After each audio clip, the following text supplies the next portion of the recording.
दोस्तों, भाजपा का राष्ट्रीय अध्यक्ष एक ऐसा व्यक्ति बनने जा रहा है जो नरेंद्र मोदी और अमित शाह का कट्टर विरोधी माना जाता है। आरएसएस और मोदी में इसी बात पर खींचतान मची हुई है कि अध्यक्ष कौन बनेगा। मोदी और अमित शाह किसी और को बनाने की मांग कर रहे हैं, तो वहीं आरएसएस एक ऐसे व्यक्ति को बनाना चाहता है जो नरेंद्र मोदी और अमित शाह को कंट्रोल कर सके। इसीलिए आरएसएस प्रमुख ने डंडा चलाने की बात कह दी थी। तो अब महाराष्ट्र और झारखंड चुनाव। दोस्तों, प्रधानमंत्री नरेंद्र मोदी जी और अमित शाह की इस वक्त टेंशन बहुत ज्यादा नजर आ रही है, क्योंकि इस वक्त उनका कट्टर दुश्मन खुलकर मैदान में आ चुका है। राष्ट्रीय अध्यक्ष के तौर पर आरएसएस ने जिस शख्स को मैदान में लाने की बात कही है, उसके बाद से मोदी और अमित शाह अंदर ही अंदर दोस्तों टेंशन में नजर आ रहे हैं, क्योंकि उनको पता है कि अगर महाराष्ट्र और झारखंड उनके हाथ से निकल गया तो उनका सबसे बड़ा कट्टर दुश्मन मैदान में खुलकर आ जाएगा, जिसके बाद से मोदी और अमित शाह की वैल्यू किसी भी तरह से कुछ भी नहीं बचेगी। दोस्तों, हमारे साथ वरिष्ठ पत्रकार मौजूद हैं। आप लोग इस रिपोर्ट को शुरू से आखिर तक देखिएगा, तब जाकर आपको पूरा मामला समझ आएगा। दोस्तों, भाजपा का राष्ट्रीय अध्यक्ष एक ऐसा व्यक्ति बनने जा रहा है जो नरेंद्र मोदी और अमित शाह का कट्टर विरोधी माना जाता है। आरएसएस और मोदी में इसी बात पर खींचतान मची हुई है कि अध्यक्ष कौन बनेगा। मोदी और अमित शाह किसी और को बनाने की मांग कर रहे हैं, तो वहीं आरएसएस एक ऐसे व्यक्ति को बनाना चाहता है जो नरेंद्र मोदी और अमित शाह को कंट्रोल कर सके। इसीलिए आरएसएस प्रमुख ने डंडा चलाने की बात कह दी थी। तो अब महाराष्ट्र और झारखंड चुनाव के नतीजों के बाद भाजपा में मोदी और शाह की वो अहमियत नहीं रह जाएगी जो अभी नेताओं पर वो बनाकर रखे हुए हैं। दोस्तों, खेल तो कुछ बड़ा ही होने वाला है। क्या इस खेल में मोदी और अमित शाह की अब बची हुई राजनीति दांव पर लग चुकी है? क्योंकि संकेत तो पूरी तरीके से यही दिखाई दे रहे हैं। आरएसएस जिस तरीके से नरेंद्र मोदी और अमित शाह पर दबाव बना रहा है और एक ऐसे व्यक्ति को राष्ट्रीय अध्यक्ष के तौर पर लाना चाहता है जो नरेंद्र मोदी और अमित शाह का कट्टर विरोधी है। दोस्तों, कट्टर दुश्मन के नतीजों के बाद भाजपा के नए अध्यक्ष का चुनाव भी होना है।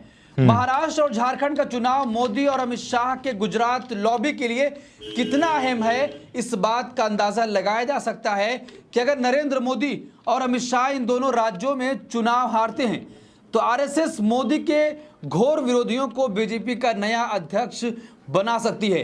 कई नया अध्यक्ष बना सकती है, समझिए। संघ लोकसभा चुनाव के बाद से ही नरेंद्र मोदी और शाह की गुजरात लॉबी पर लगातार हमलावर है, और ऐसे में जब जेपी नड्डा का कार्यकाल भी खत्म होने वाला है, तब ये अटकलें लगाई जा रही हैं कि आरएसएस ने पहले तो संजय जोशी का नाम भाजपा अध्यक्ष पद के लिए आगे किया था, पर मोदी और शाह इस नाम पर राजी नहीं हुए, क्योंकि संजय जोशी मोदी के कट्टर विरोधी माने जाते हैं।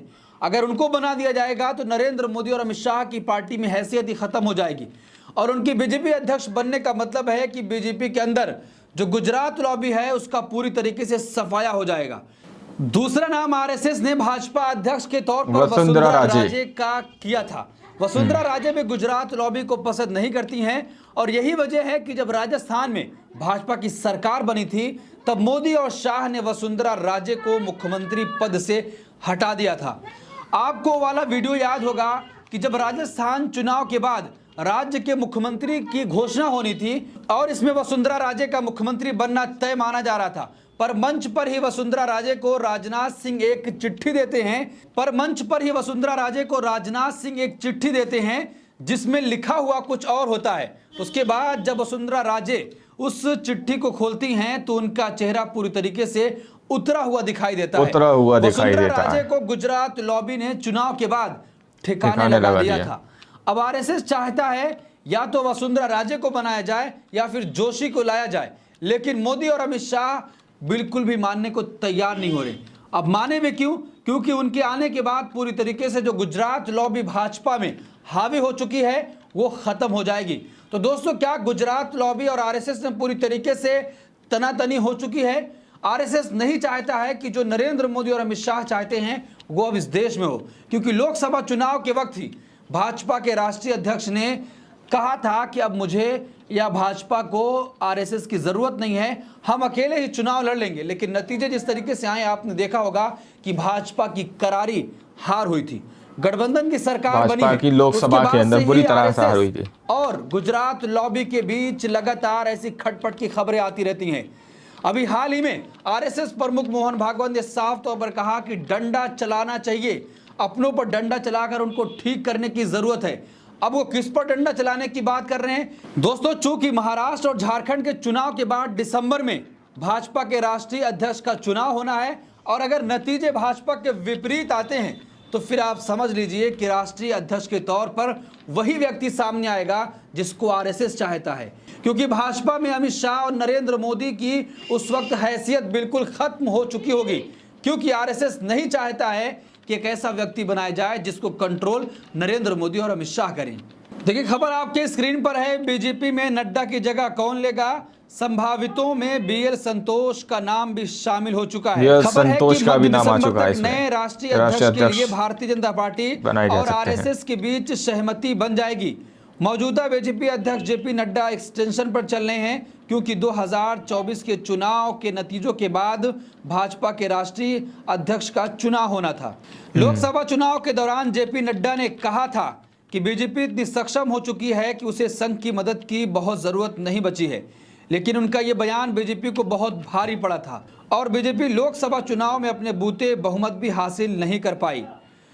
तो दोस्तों, जिस तरीके से लड़ाई गुजरात लॉबी बनाम संघ हो चुका है, संघ नहीं चाहता है कि एक ऐसे व्यक्ति को बिठाया जाए फिर से जिसको नरेंद्र मोदी और अमित शाह पूरी तरीके से कंट्रोल करें, क्योंकि अब एक ऐसे व्यक्ति को बिठाने की बात की जा रही है जो नरेंद्र मोदी और अमित शाह को कंट्रोल कर सके। देखिए केपी मलिक का ट्वीट है कि भाजपा के राष्ट्रीय इसमें नहीं चलेगा, बीएल संतोष। पिछले काफी समय से चर्चा चल रही है कि संजय जोशी या वसुंधरा राजे को भाजपा का राष्ट्रीय अध्यक्ष बनाया जा सकता है, लेकिन ये जग जाहिर है कि वसुंधरा राजे और संजय जोशी दोनों ही मोदी और शाह के घोर विरोधी माने जाते हैं। लिहाजा मोदी और संघ के बीच इस प्रस्ताव पर सहमति नहीं बन पा रही थी। उसके बाद कई अन्य नामों पर भी विचार हुआ, जिनमें शिवराज सिंह चौहान, सुनील बंसल और विनय तावड़े आदि, लेकिन इन नामों पर संघ ने सहमति नहीं दी।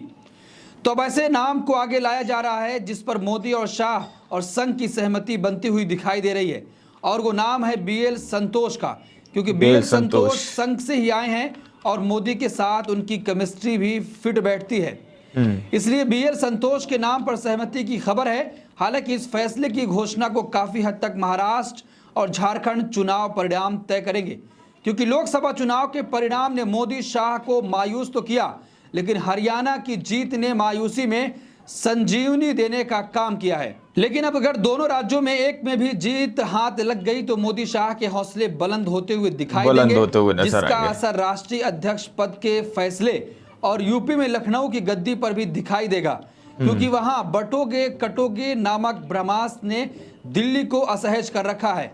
लेकिन एक बात तय है कि परिणाम कुछ भी हो, संजय जोशी की भाजपा में एंट्री तय है।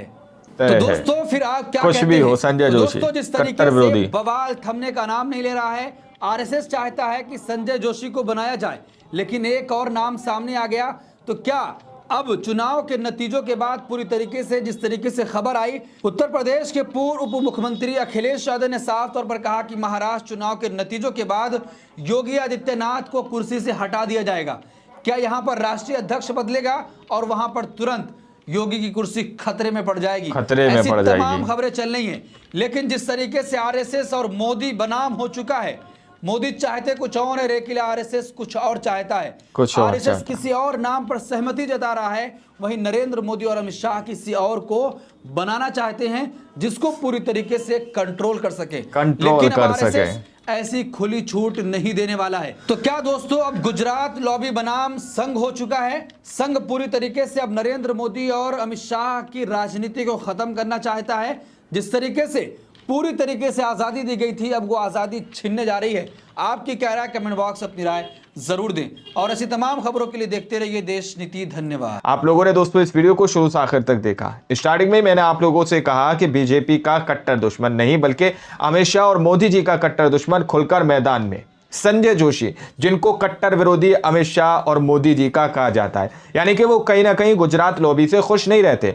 और जिस तरह से आरएसएस इस चीज को भांपता हुआ नजर आ रहा है कि कहीं ना कहीं भाजपा को चलाने के लिए अब संघ की जरूरत मोदी और अमित शाह को नहीं है, इसलिए वो चाहते हैं कि एक ऐसा शख्स राष्ट्रीय अध्यक्ष के तौर पर हम भाजपा के अंदर पहुंचा दें जो मोदी और अमित शाह के ऊपर पूरी तरह से कंट्रोल कर सके। ऐसा शख्स हम नहीं देना चाहते जिसको मोदी और अमित शाह कंट्रोल करें। इसलिए संजय जोशी, वसुंधरा राजे और एक और शख्स जिनका नाम बताया गया, उनको राष्ट्रीय अध्यक्ष के तौर पर अभी जो है चेहरे सामने निकल कर आए हैं। लेकिन उनमें से महन शख्स जो है वो है संजय जोशी, जिनकी वजह से कहा यह जाता है कि इन लोगों की आपस में नहीं बनती है, या फिर यूं कह लीजिए कि मोदी और अमित शाह की इन लोगों से आपस में नहीं बनती है। इस वजह से उनको कट्टर विरोधी कहा जाता है, या फिर कट्टर दुश्मन राजनीति तौर पर आप कह सकते हैं। बाकी इस रिपोर्ट के अंदर आप लोगों को शुरू से आखिर तक बता दिया कि झारखंड का और महाराष्ट्र का चुनाव जीतना मोदी और अमित शाह के लिए कितना ज्यादा अहम है।